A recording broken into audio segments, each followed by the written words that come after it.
बाहेर वातावरण ढगाळ होतं. चंद्र ढगाच्या आड होता. शर्वरी नुकतीच आवरून रूमच्या बाहेर आली होती. बाबा बोलणारच होते, पण आईने इशारानेच जेवण उरकू द्या असं खुणावलं आणि गप्प बसले. जेवण झाल्यावर आई बाबा समोर येऊन बसले. शरू, जरा बोलायचे, बाबांनी सुरुवात केली. हो बोला ना बाबा, तीही सहज म्हणाली.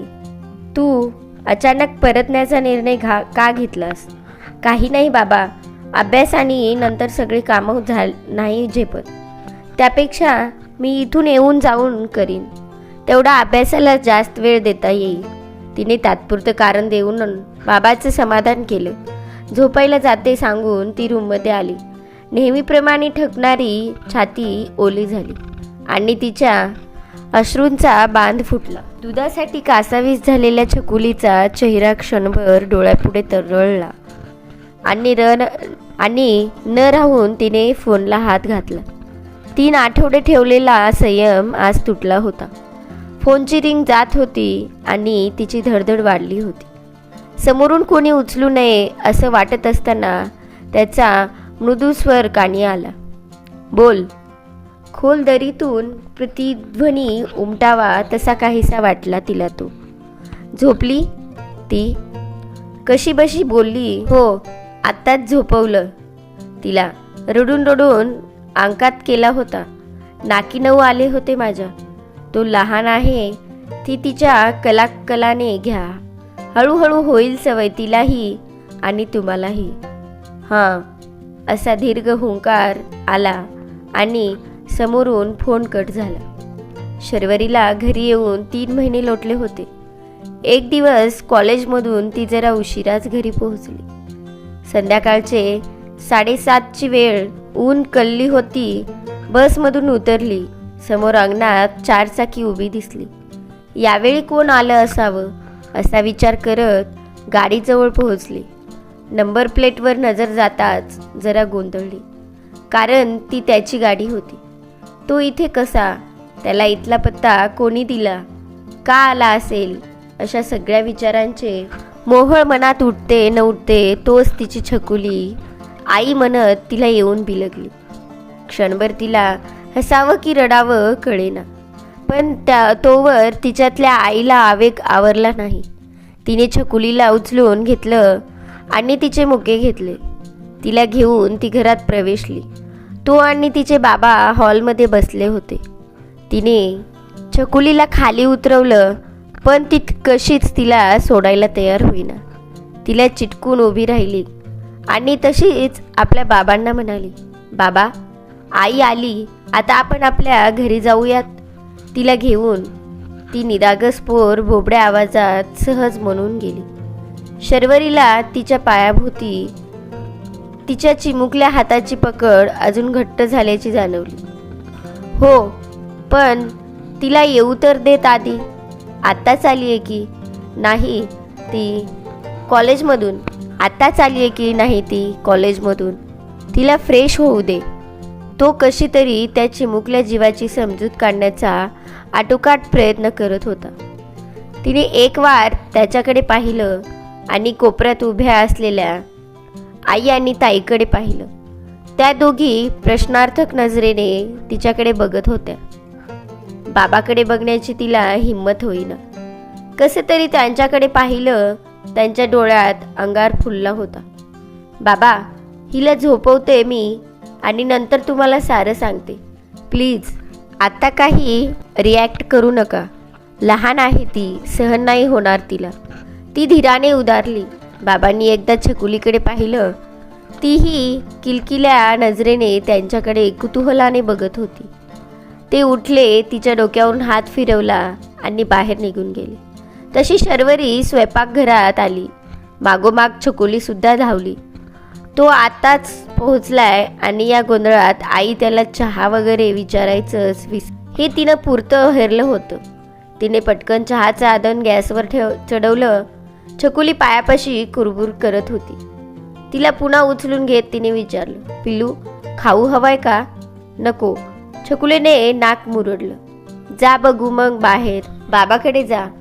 तिला खाली ठेवून म्हणाली, नाही, मी कुठे कुठे जाणार नाही तुला सोडून. तू पुन्हा मला आणि बाबांना सोडून गेलीस तर. तिचा प्रत्येक शब्द शर्वरीच्या काळजाच्या आरपार होत होता. तरी ती स्वतःला सावरत म्हणाली, नाही ग बाळा, आता मी तुला सोडून कुठेही जाणार नाही. आणि आता आपल्या बाबांच्या चहाची वेळ आहे की नाही. तू बाहेर जा, मी आलेच चहा घेऊन. चकुली बाहेर गेली आणि पाठोपाठ तीही चहा आणि फराळाचे घेऊन आली. ती समोर बसली तेव्हा त्याने तिच्या हातात काही पेपर्स दिले.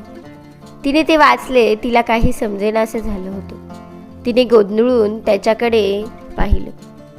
त्याला तिच्याशी बोलायचं होतं हे तिला कळत होतं, पण आता सर्वांसमोर ते शक्य नव्हतं.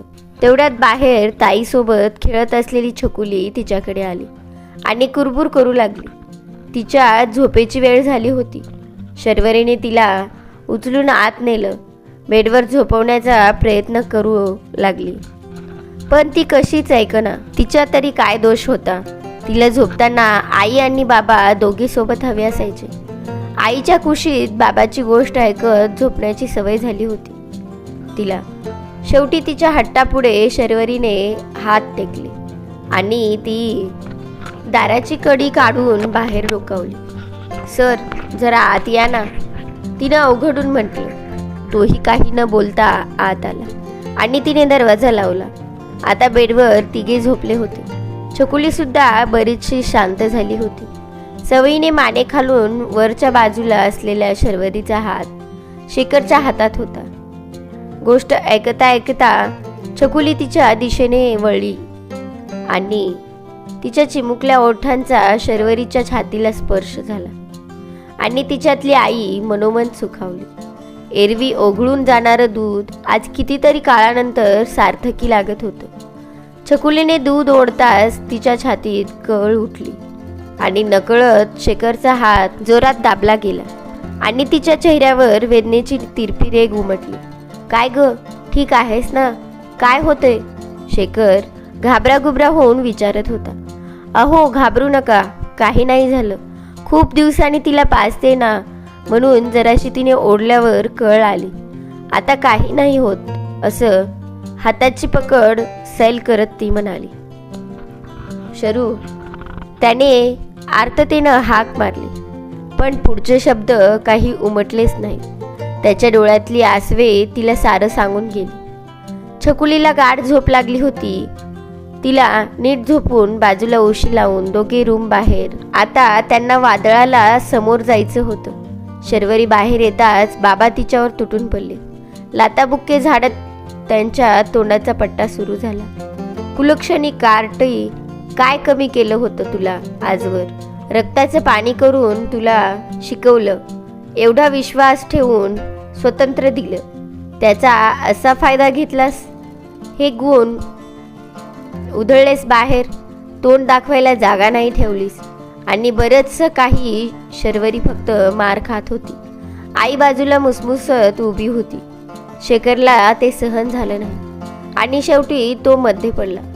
शर्वरीला उठवून खुर्चीवर बसवलं. समोरच्या ग्लासमधलं पाणी तिला पाजलं. डोक्यावरून हात फिरवला आणि तिला मिठीत घेतलं. ती अजून पुरती सावरली नव्हती. त्याच्या मिठीत थरथरत होती. त्यालाही राग आलेला. त्या परिस्थितीतही हे तिला कळलं होतं, म्हणून तिने त्याला अडवण्याचा प्रयत्न केला. म्हणाली, सर प्लीज, आता जा तुम्ही. माझ्यामुळे तुमचा अपमान झालेला मला सहन नाही होणार. जा तुम्ही. पण तिला थांबवत बोलला, हे बघ, आता तू आणि मी वेगळे नाही आणि नेहमी तूच सहन करत राहणार आहेस का? कळू दे ना सगळ्यांनी, तू नेमकं काय केलंस? ह्या सगळ्याला सामोर जाताना कसं आणि काय काय भोगलंस? शर्वरीचे बाबा, आधी मी सांगतोय ते ऐकून घ्या आणि नंतर ठरवा तुमच्या लेकीने तुम्ही दिलेल्या स्वातंत्र्याचा फायदा घेतला की गैरफायदा. तो सांगत होता तेव्हा शर्वरीचं मन वर्षभर मागे भूतकाळात गेले. कॉलेज सुरू होऊन 2 आठवडे उलटले होते. सकाळी लेक्चरला क्लासमध्ये बसलेली असताना खिडकीतून एक दिवस हाक आली. शरू, आहेस का ग? हो म्हणत ती उभी राहिली. अगं हो काय, दरवाजा उघड. तिने पटकन जाऊन दरवाजा उघडला. चल आपल्याला निघायचंय, तो आत येत म्हणाला. कुठे? कधी? का? तिने भराभरा विचारलं. हो हळू जरा, आत्ता निघायचे, बाकीचं वाटेत सांगतो. सर वही पेन काही घेऊ? बाळा बॅगच घे, परत येणार नाही आपण, संध्याकाळ होईल. ठीक आहे सर, तुम्ही व्हा पुढे, मी आलेच, तिने सांगितलं आणि ती आतल्या बाजूला वळली. तोच वैतागून तो म्हणाला. अगं आता आणि कुठे जाऊ? सोबत जायचे आपल्याला शरू. यावर हसत ती म्हणाली. अहो राजे, मी आवरून बाहेर येते, तोवर आपण आपल्या चीजवस्तू स्टाफ रूममधून नावाच्या ठिकाणावरून आणा. थोड्याच वेळात दोघे ऑफिसजवळ भेटूया आणि नंतर सोबत जाऊ, चालेल ना? तिच्या या बोलण्याने त्याचा पारा अलगद खाली आला आणि तोही त्याच शैलीत, जशी आज्ञा राणी सरकार, असं काही तरी म्हणत बाहेर गेला. तिने बॅगमध्ये पुस्तक भरली आणि ती त्या तासाच्या सरांची परवानगी घेऊन बाहेर आली तर तो तिथेच उभा होता. हद्द झाली तुमच्या पुढे, असं म्हणत दोघे स्टाफ रूमच्या दिशेने वळले आणि त्यांची बॅग घेऊन कॉलेजमधून बाहेर पडली. तिचा अंदाज खरा ठरला. गाडी पणजीच्या दिशेने धावत होती. तो अस्वस्थ असला म्हणजे असा घाई गडबड करायचा, हे